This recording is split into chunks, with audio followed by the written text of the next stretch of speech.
जय गुरुदेव। सभी साधकों का स्वागत है। और देखिए, आज हम जिस विषय पर बात करेंगे वह धूमावती साधना के विषय में थोड़ा सा मैं जो है वह साधकों को बताना चाहता हूँ कि कुछ साधक होते हैं जो माता को इष्ट रूप में लेकर के चलते हैं। और ये अच्छी बात भी है अगर वो किसी भी शक्ति का जो है वह धारण करके उसे जो है अपने इष्ट के रूप में लेकर के आगे बढ़ रहे हैं। लेकिन जो है अगर आप किसी शक्ति को धारण करते हैं तो बहुत ही ज़्यादा आवश्यक ये हो जाता है आपके लिए कि आपके लिए क्या ज़रूरी है और क्या नहीं ज़रूरी है, और इष्ट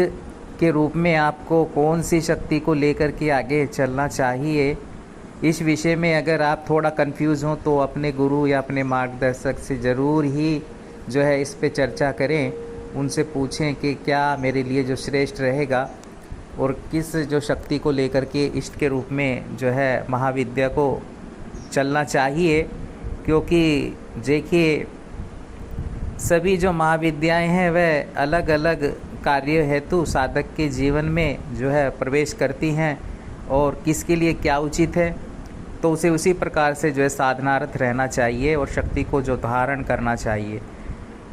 अब धूमावती पर मैं थोड़ा आज चर्चा करने के लिए आया हूँ कि माता धूमावती का रूप जो है कैसा है और क्या है, कि आप ये सब जानते हैं कि उनका एक रूप जो होता है वह स्वरूप वह विधवा का रहता है, और एक जो है निरंतर एक जो है वह उस वातावरण में रहती हैं जहाँ एक उच्चाटन क्रिया स्वयं ही उत्पन्न हो जाती है, जहाँ उनका आवाहन होता है। और उच्चाटन एक जो है नीरसता, एक जो होता है एक माहौल ऐसा उजड़ा हुआ सा हो जाता है। फील होगा आपको कि जैसे कि जो समाप्त सा हो गया है सब कुछ, एक तरह से धुआं हो गया है। जैसे धुआं होता है और धुएं के बाद में जो आग जलती है सब कुछ समाप्त सा हो जाता है, एक धुआं रह जाता है। वह उसी प्रकार से वह जो प्रवेश करती है उस साधक के जीवन में। लेकिन वह क्रिया क्यों करनी पड़ती है, माता उस रूप में क्यों आती है, क्यों जो है वह रूप है उनका विधवा वाला, और क्या जो साधक जब करता है इष्ट के रूप में लेकर के चलता है तो वो ये क्रिया उसको करनी पड़ती है और उसको जीवन में आवश्यक हो जाती है। देखिए, जब सब कुछ आपके जीवन में उथल पुथल हो चुका हो, ठीक है, शत्रु पे शत्रु आपके ऊपर जो है वह हावी हो रहे हो, निरंतर तंत्र प्रयोग, निरंतर कष्ट बाधाएं, श्री तत्व जो है पूर्ण रूप से आपके जीवन से ही समाप्त हो चुका हो, अभाव इतना आ गया हो आपके जीवन में, बीमारियां, घर परिवार में कलेश निरंतर ही बन रहा हो, और फिर जो है वह सब जतन करने के बाद में भी सब तौर तरीके आपने जो है इस्तेमाल कर लिए हों, लेकिन शत्रु जो है वह लगातार ही आपके लिए विध्वंस का कारण बनते जा रहे हों। जब सब कुछ जीवन से समाप्त हो गया, सब कुछ समाप्त हो गया हो, ठीक है, कुछ बचा ही ना हो, एक रास्ता जा रहा हो जो आपको नज़र आता हो, वो भी एक समाप्ति की ओर आपको इशारा कर रहा हो कि आप भी समाप्त हो जाइए, क्योंकि आप जो है अपने जीवन में कुछ भी प्राप्त नहीं कर पाओगे। तब फिर क्या उस रास्ते पर गतिशील हो जाना बुद्धिमानी होती है कि वह जो शमशान की ओर जाता है, समाप्ति की, खुद को भी समाप्त कर लेना, वो जो रास्ता है वो चुने, या फिर एक रास्ता जाता है धूमावती की ओर, उस दिशा में उन्हें अपने इष्ट के रूप में फिर धारण कर लेना पड़ता है उस साधक को। फिर उनका जो है निरंतर मंत्र जप, समस्याओं की पूर्ण रूप से भस्म विभूत करने के लिए जो तंत्र प्रयोग आप पर किए जाते हैं, लगातार उन शत्रुओं का पूर्ण रूप से सर्वनाश एक तरह से माता कर देती हैं, विध्वंस कर देती हैं उनका। फिर जो है वह धूमावती का ही जो है साधक को जो है शरण लेनी पड़ती है, उन महाविद्याओं की जिनमें धूमावती का नाम आता है, ठीक है। तब इसका आप निरंतर मंत्र जप जो है वह साधक जो है कर सकता है, और फिर इसको लेकर के चलना पड़ता है साधक को। माता के रूप में आप उनकी शरण में जाइए,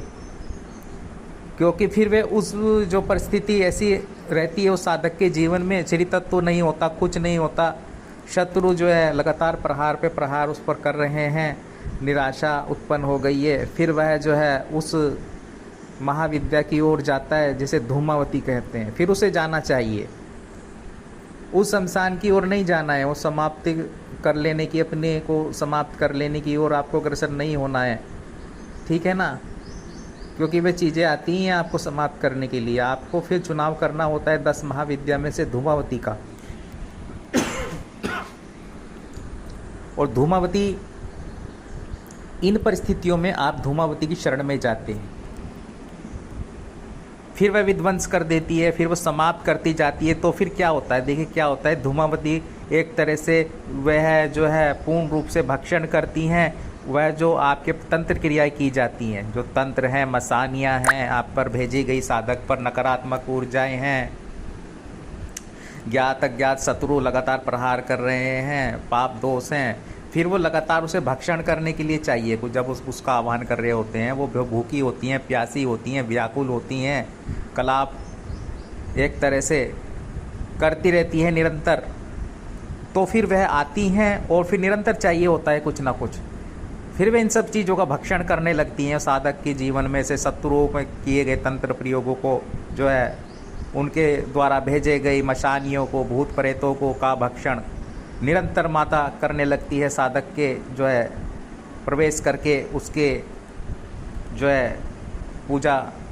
कक्ष में भी, उसके घर में भी जो है वह अपना वास बना लेती हैं। जब साधक उसकी साधना करता है धूमावती की, उन तीक्ष्ण, उन उग्र महाविद्या की, फिर वह जो है वह सब कुछ जो है भक्षण करने लगती हैं। और भक्षण करने के बाद बचता है क्या, धुआं। वह धुआं रूप में जो है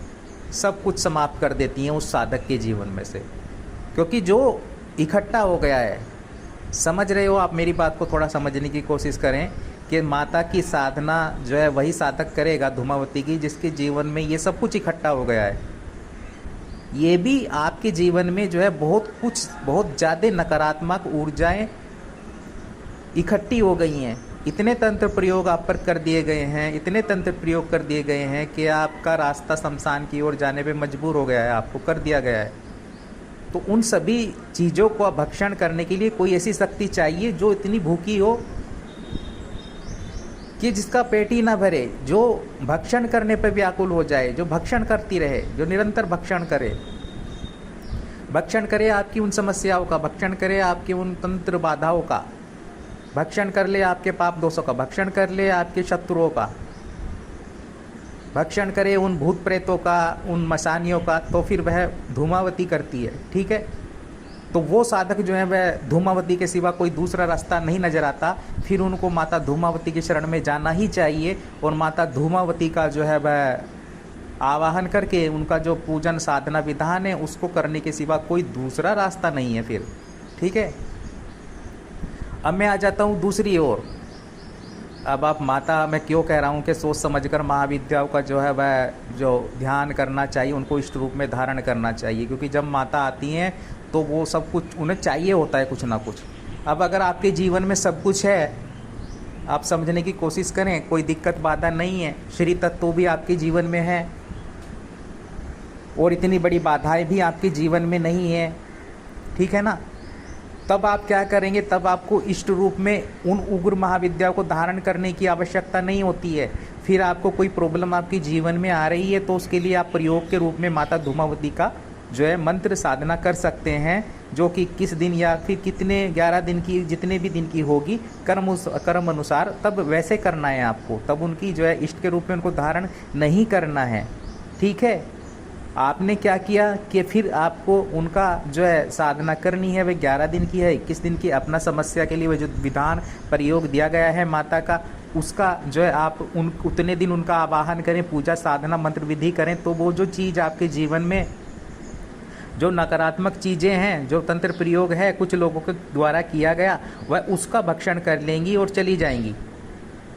फिर वे चली जाएंगी भक्षण करने के बाद में, ठीक है। लेकिन अगर आप उस कंडीशन में उनको लेकर के चलोगे इष्ट रूप में आगे, उनका मंत्र जप करते रहोगे, है ना, तो फिर जो है वह जब कुछ मिलेगा नहीं तो फिर वह श्री तत्व का भक्षण, ठीक है, वह किसी ना किसी चीज़ का भक्षण, इतना आपके घर में रहेंगी माता, इतना जो है फिर वैसा ही जो माहौल बन जाएगा जैसा माता को पसंद है। विध्वंसकारी एक उग्रता व्याप्त हो जाएगी चारों ओर, धुआं धुआं जो है वह उत्पन्न हो जाएगा, वैसा ही माहौल उत्पन्न हो जाएगा। उचाटता हो जाएगी आपके घर में, लड़ाई झगड़े बढ़ जाएंगे, कलेश बढ़ जाएगा, क्योंकि यही सब माता को पसंद होता है। वह भक्षण करती हैं। अब भक्षण करने के लिए कुछ नहीं मिलेगा तो वैसा ही माहौल बना देगी, उग्र हो जाएंगी, उग्र हो जाएंगी, तीक्ष्णता आपके घर में व्याप्त हो जाएगी। तो फिर उन साधकों के लिए मैं ये कह रहा हूँ जो धारण करते हैं शक्तियों को और उन्हें जो है पता होता नहीं है, पता नहीं होता है, उनको लगता है कि माता हैं, ये तो माता हैं, मेरी रक्षा करेंगी, मैं तो इष्ट रूप में जो है इनको मानता हूँ, निरंतर धूमावती का मंत्र जप कर रहा हूँ,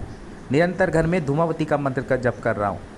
तो परिस्थितियाँ अलग अलग हैं। एक परिस्थिति वो है जहाँ ठहराव है ही नहीं, जहाँ लगातार शत्रु बने हुए हैं आपके जीवन में, सब कुछ समाप्त हो चुका है, वहाँ फिर उत्पत्ति होती है श्री तत्वों की। वहाँ भी निरंतर धूमावती का इष्ट के रूप में आपको धारण करना पड़ता है उस महाविद्या को, ठीक है। वो उन साधकों के लिए होता है। फिर जब कुछ बचा ही नहीं है जीवन में, जब उस साधक के ना तो श्री तत्व रहा है ना घर परिवार रहा, सब कुछ एक तरह से नीरस समाप्त कर दिया उन शत्रुओं ने, अटैक कर करके उन पे तंत्र प्रयोग कर करके, मारण क्रियाएं कर करके, तो उसके जीवन में कुछ बचा ही नहीं। फिर उसको उस महाविद्या की शरण में जाना पड़ता है, इष्ट रूप में अपनाना ही पड़ेगा फिर उन धूमावती को, उनके द्वारा ही उसके जीवन में फिर वापस से जो है उत्पत्ति होगी, श्री तत्व आएगा और जो है कुल वृद्धि होगी, ये सब कुछ हो जाएगा। और जिन्होंने ये जो क्रिया की गई है उस साधक के ऊपर, वापस माता उनका भक्षण करेंगी ही करेंगी, किसी न किसी रूप में उन बाधाओं उन अड़चनों को समाप्त कर देंगी उस साधक के जीवन में से। लेकिन मैं फिर वही जो मेरा मूल उद्देश्य है इस टॉपिक को आज लाने का, जो मेरा मूल उद्देश्य है माता धूमावती के विषय में बताने का, कि अगर कुछ साधक हैं, कई साधक हैं जो उनका लगातार मंत्र जप करते हैं, इष्ट के रूप में करते हैं, हो सकता है कोई तंत्र बाधा आ गई हो, लेकिन फिर आपको इष्ट के रूप में लेकर के नहीं चलना है। मैं इसीलिए कहता हूँ कि आप जो है सोच समझकर शक्तियों को धारण करें, वरना फिर उसी तरह से आप बन जाओगे, वैसा ही जीवन आपका माता बना देंगी, ताकि फिर जो है आप वह लगातार जो है फिर माता को तो कुछ ना कुछ चाहिए भक्षण करने के लिए। जब कुछ मिलेगा नहीं तो फिर वह आपके जीवन में जो श्री तत्व है उसका भक्षण, जो आपके जीवन में जो एक जो आपके जीवन में जो कुछ भी है उसका भक्षण करना शुरू कर देंगी। जब आप उनको शत्रु ही नहीं मिलेंगे, मान लीजिए शत्रु ही नहीं है, तंत्र प्रयोगी नहीं है, मसानियाँ भूत प्रेत ही आप पे जो है वह क्रियाएं नहीं की जा रही हैं, और फिर आप फिर उसको लगातार कर रहे हो, तो फिर उनको तो चाहिए होता है कुछ ना कुछ भक्षण करने के लिए। तो इसीलिए उनका रूप जो है आपने देखा होगा, वैसा ही रूप उनका है। तो माता धूमावती को सोच समझ कर के साधक जो हैं लेकर के आगे चलें जीवन में, तो ये बहुत ही ज़्यादा महत्वपूर्ण हो जाता है सभी शक्तियों के लिए। इसलिए मैं कहता हूँ कि कुछ साधक जो है वह चर्चा ही नहीं करते हैं, ना तो अपने गुरु से करते हैं, ना ही अपने मार्गदर्शक से करते हैं कि कौन सी साधना हमें करनी है और इस साधना कैसे करनी है, कितना लेकर के चलना है जीवन में, और अगर इष्ट के रूप में धारण किसी शक्ति को करते हैं तो वह जो है वह किस रूप में किस शक्ति को करना चाहिए, क्या उचित रहेगा हमारे जीवन में, क्या अनुचित रहेगा, और यह सब कुछ जो है वह जो गुरु बता सकते हैं आपको। क्योंकि जो क्या होता है कि उनको पता होता है, उनका वह ज्ञान होता है जो वह आपको जिससे अवगत करा सकें, वह प्रैक्टिकली रूप से ज्ञान। तो वो साधक जो हैं धूमावती के साधक इसलिए बहुत कम देखे गए हैं, और अगर धूमावती का कोई साधक है तो अकेला ही मिलेगा। आप अगर गौर करेंगे धूमावती के साधक जो घर परिवार में रहते हों ऐसा बहुत कम है। धूमावती का जो साधक है वह घर परिवार कुल से अलग एकांत में मिलेगा आपको, जिसने माँ रूप में नित्य इष्ट रूप में उनको धारण किया हुआ है, ठीक है। तो ये होती है माता धूमावती। और जो इनके साधक होते हैं वह एकांत में अकेले ही रहते हैं, वो उनका कोई घर परिवार वाला सिस्टम तो समाप्त होता ही है, और तब जा कर के वह माता धूमावती को जो इष्ट रूप में जो है वह धारण करके आगे बढ़ते हैं, फिर माता की शरण में जाते हैं और उनका मंत्र जप करते रहते हैं। लगातार माता उनके जीवन में से समाप्त करती रहती है, भक्षण करती रहती है शत्रुओं का, नकारात्मक ऊर्जाओं का। तो आप इनका जो है वह मंत्र साधना बड़ी तीक्ष्ण होती है, और जो साधक के जीवन में जो भी पाप दोष हैं, जो भी तंत्र बाधाएं प्रयोग होते रहते हैं, उन पर जो भी क्रियाएं लोग ज्ञात करते हैं, तो आप जो है वह माता धूमावती की शरण में जा सकते हैं और एक साधना के रूप में प्रयोग संपन्न कर सकते हैं माता धूमावती का,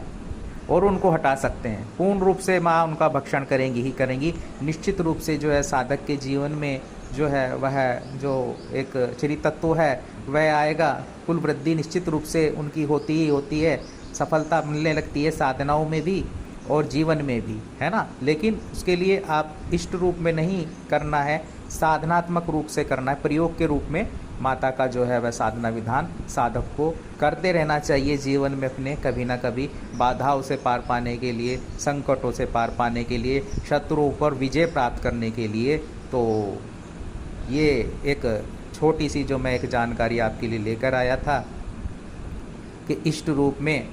आप माता धूमावती को जो है वह सोच समझ कर धारण करेंगे साधक, और जो है वह माता कैसे भक्षण कर लेती है समस्याओं का, बाधाओं का, तो थोड़ा सा आपको इससे अवगत कराने के लिए, और यही जानकारी आज मैं लेकर आया था। तो जय गुरुदेव, जय माता।